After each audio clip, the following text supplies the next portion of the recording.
This is a dramatized story inspired by real debt situations. For educational and entertainment purposes only.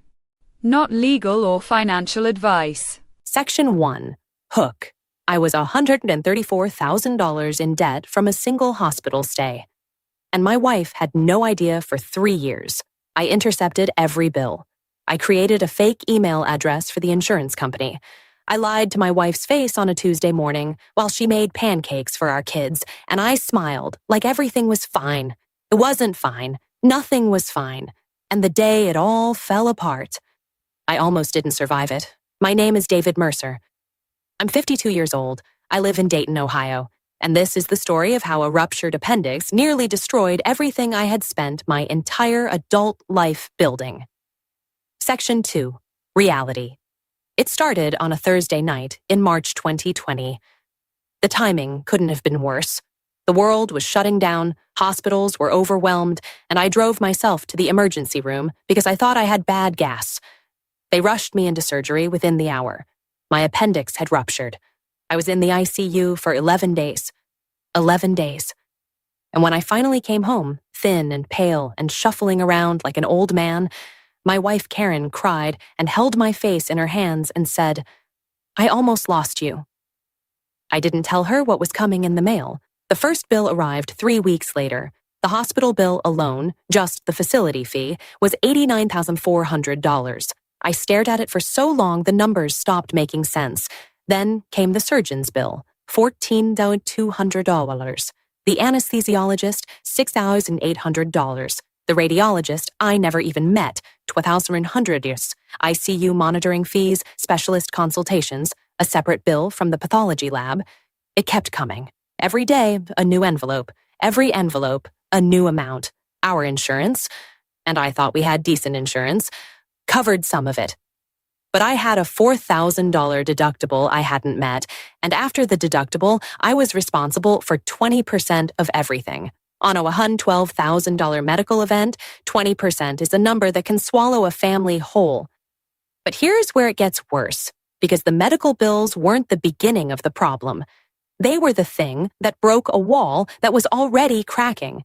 Before the hospital, we already had a mortgage with $1,147 monthly payments, a car payment on Karen's SUV, $489 a month, my truck, $611 a month, credit card debt across 4 cards totaling $2,600, a personal loan I'd taken out 2 years earlier to fix the roof, $8,400 remaining, and $11,200 still owed to the IRS from a year I'd freelanced and underpaid my estimated taxes. So when those medical bills landed, I wasn't standing on solid ground. I was already treading water. And someone just dropped an anchor on me.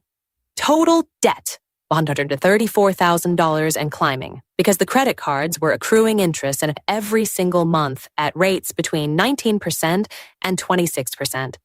I was a regional sales manager. I made decent money, $78,000 a year. But decent money doesn't mean anything when your monthly minimums alone exceed what's left after your fixed expenses. Section 3. Emotional crisis. The calls started in June. At first, it was just the hospital's billing department, polite, automated. Your account balance of $22,340 is now past due. Please call us to make arrangements. I ignored those. I told myself I'd figure it out. By August, they had sold part of the debt to a collection agency, and these people were not polite. They called my cell phone at 7:53 in the morning. They called at 6:47 in the evening when we were sitting down to dinner. I started stepping outside to take work calls and standing in the backyard in the August heat, whispering into the phone, telling collectors I just needed more time. My daughter Emma, she was 9 then, she started asking why Daddy was always on the phone outside. I told her it was work stuff. She believed me. Kids believe you until they don't. I stopped sleeping, not gradually, all at once. I would lie in bed next to Karen, completely still, staring at the ceiling, running numbers in my head, adding, subtracting, trying to find a version of the math that worked. There wasn't one. I lost 12 pounds in 2 months. Karen thought I was still recovering from the surgery. I let her think that. The shame was unlike anything I had ever felt. I grew up poor. My father worked 2 jobs my entire childhood, and here I was, a grown man with a career and a house and 2 kids, and I was drowning in debt because my body failed me at the exact wrong moment. I felt like a fraud. Like everything I had built was just a costume, and underneath it was the same scared kid who grew up watching his parents fight about money at the kitchen table. The worst night was a Wednesday in October. I was sitting in my car in the driveway at 11:30 p.m. I had been out there for 2 hours. I couldn't go inside. I couldn't look at Karen. I couldn't tuck in my kids and read them a bedtime story and pretend. I just sat there in the dark, and I thought, and I want to be honest about this because I think a lot of people in debt have thought this. I wondered if my family would be better off without me. If the life insurance would solve the problem I had created. That thought scared me enough to finally reach for my phone, not to call the insurance company, not to call a collector. I called my older brother, Ray. It was almost midnight. He picked up on the second ring. I couldn't even speak at first. He just said, "David, talk to me." And I fell apart. Section 4, wrong choices. Before that call to Ray, I had already made every wrong move in the book, and I need to tell you about them, because if you're in this situation right now, you need to hear this. The first wrong move was the payday loan. In May, before the collection call started, I took out a $1,500 payday loan just to cover minimum payments on the credit cards and keep Karen from noticing anything was wrong. I told myself I'd pay it back in 2 weeks. I didn't. I rolled it over 3 times. That $1,500 became $2,100 in fees and interest before I finally paid it off, using a cash advance from one of the credit cards, so I paid off a high-interest loan with an even higher interest loan. Classic. The second wrong move was the balance transfer. I opened a new credit card, one of those 0% for 12 months offers, and transferred $8,000 from my 2 worst cards. I felt smart for exactly 6 weeks.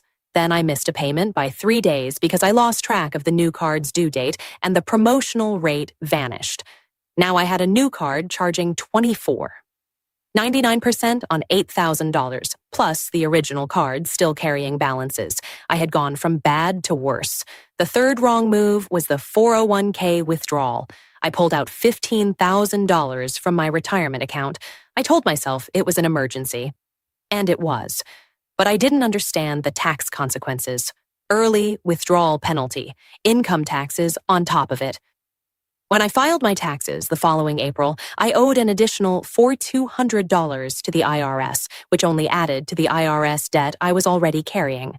I had robbed my future self and still came out behind. The fourth wrong move was hiding the mail. I started getting to the mailbox before Karen every single morning. I would sort out anything that looked like a bill or a collection notice, fold it into my jacket, and take it to work. I had a locked drawer in my desk filled with envelopes. Some of them I never even opened. I was too afraid of what was inside. And the fifth wrong move, maybe the worst one, was lying directly to my wife. She found a credit card statement once, just sitting on the counter. She asked about it. I told her it was an old card I was paying off, nothing to worry about, I had it handled. She believed me. The trust I spent 22 years building, I was spending it like cash I didn't have. Section 5. Turning Point. After that call to Ray, he came over the next morning, a Saturday. He sat at our kitchen table while I finally told Karen everything. I had rehearsed it 100 times in my head. In my rehearsals, she screamed, she threw things, she said she couldn't believe me. In real life, she went completely quiet. She sat very still and looked at the table.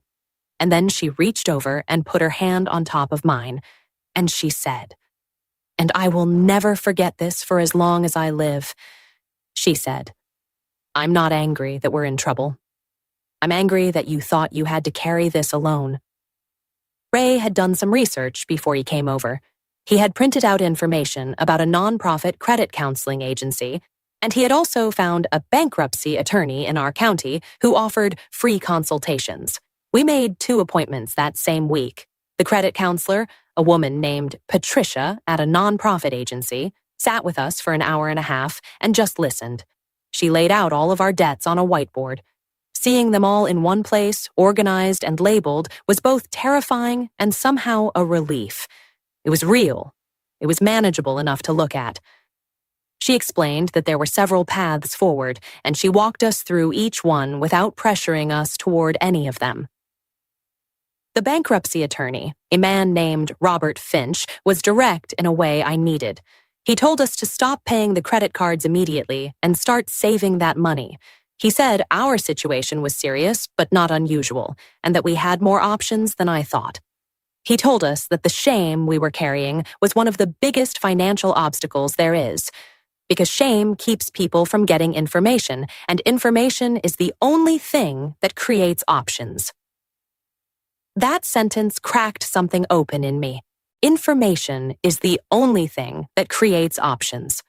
I had been so busy hiding the problem that I had stopped trying to solve it. Section 6. Educational information. I want to share what we learned in those consultations because some of you watching this right now are in a version of my situation. And I want to be clear. I am not a financial advisor. I am not an attorney, and nothing I say here is legal advice. Please consult a licensed professional before making any decisions about your debt. But here is what we learned. When our bankruptcy attorney reviewed our situation, he explained the difference between Chapter 7 bankruptcy and Chapter 13 bankruptcy. Chapter 7 bankruptcy, sometimes called liquidation bankruptcy, can discharge most unsecured debts, like credit cards and medical bills, relatively quickly. But there are income limits. You have to pass what's called a means test. Chapter 13. Bankruptcy is a reorganization plan where you repay a portion of your debt over 3 to 5 years, and it can help you save your home if foreclosure is a risk. Both options have significant impacts on your credit score and your FICO score, and both stay on your credit report for years. Chapter 7, for 10 years. Chapter 13, for 7. But our attorney was clear. A damaged credit score can be rebuilt. The alternative, ignoring the debt until it controls every decision you make, is often far more costly in the long run.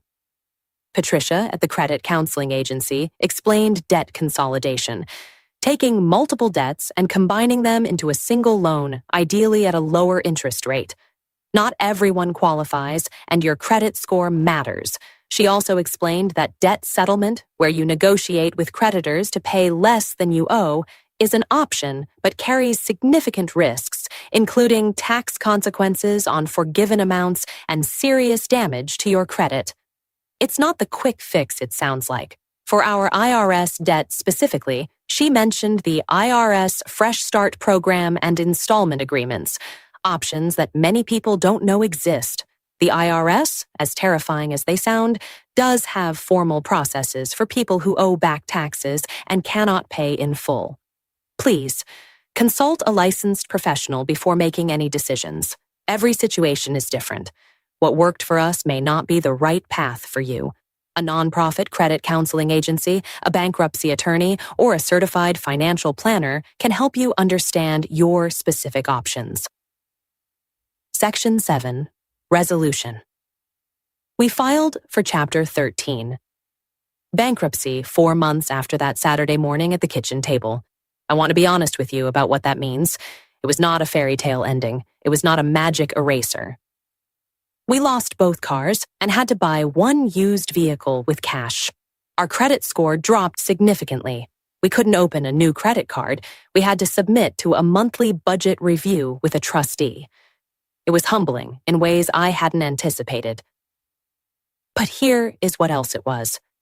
It was the first full night of sleep I had gotten in 18 months. It was watching Karen breathe easier. It was being present at dinner again.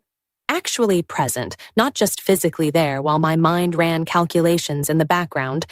It was telling Emma that yes, Daddy had been worried about some grown-up stuff, but it was being handled and everything was going to be okay. We are 2 years into our 5-year repayment plan. We have not missed a payment. My FICO score, which had collapsed to 511, is slowly climbing back. I look at the number every month, not obsessively, just to remind myself that it moves, that things move, that nothing is permanent. If you are sitting somewhere right now, alone with a stack of bills or a phone full of missed calls from a collection agency, I need you to hear this. The worst thing you can do is nothing. The second worst thing is to do it alone. You do not have to have this all figured out before you ask for help. You just have to make the call. I almost didn't make mine. I am so glad I did. Section 8. Call to action. Download the free debt recovery checklist linked in the description below.